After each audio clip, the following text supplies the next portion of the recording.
வாழ்க்கையை தேவன் நம்மளை தகுதிப்படுத்தி இருக்கிறார். அதனால தான் அந்த சீட்டு உங்களுக்கு நான் தொடச்சி வைக்கிறேன். மினிஸ்டர் வராங்கன்னா அவங்களுக்கு தொடச்சி வைக்கிற மாதிரி நீங்கள்லாம் மினிஸ்டர். இந்த மினிஸ்டருங்களுக்கு நான் என்ன பண்ணி வைக்கிறேன், காலையில் சேர் போட்டு சேர்லாம் நான் துடைப்பேன், தொடச்சி வைப்பேன். உங்களுக்கு ஒரு அந்தஸ்து இந்த சீட்டில் உட்கார்றது, உங்களுக்கு ஒரு கௌரவம், உங்களுக்கு ஒரு மரியாதை, உங்களுக்கு ஒரு சிறப்பு இந்த சீட்டில் இருக்குது. நீங்கள் சாதாரணமானவர்கள் அல்ல. நீங்கள் யார் தெரியுமா? விசேஷமானவர்கள். நீங்கள் பேய்களை துரத்துகிறவர்கள், நீங்கள் நோய்களை குணமாக்குறவர்கள், வியாதியஸ்தர் மீது கரங்களை வைப்பீர்கள், நாவாக சுகமடைவார்கள். ஹல்லேலூயா. கண்களை மூடி ஜெபிக்கலாம். எங்களை நேசிக்கிற ஆண்டவரே,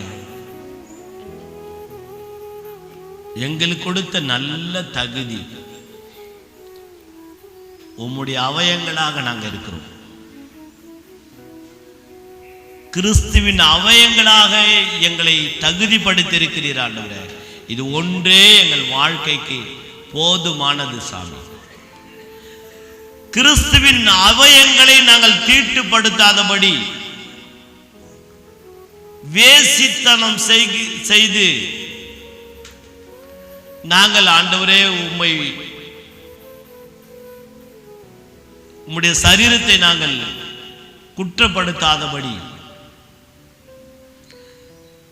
எங்கள் சரீரத்தில் நீ அவயங்களா இருக்கிறதே உணர்ந்து உணர்ந்து வாழ எங்களுக்கு அருள் புரியுங்கப்பா. நாங்கள் சாதாரணமானவர்கள் அல்ல, தகுதி அடைந்தவர்கள், தகுதி பெற்றவர்கள். உலகத்துல யாருக்கு கிடைக்காத ஒரு பாக்கியம் எங்களுக்கு நீங்க கொடுத்திருக்கிறீங்க ஆண்டவரே. எங்களை ஆசீர்வதிங்க பிதாவே. ஆமென், ஆமென். அல்லேலூயா. நம்ம மாறணும், நம்ம அநேகரை ரட்சிப்பில் கொண்டு வரணும்.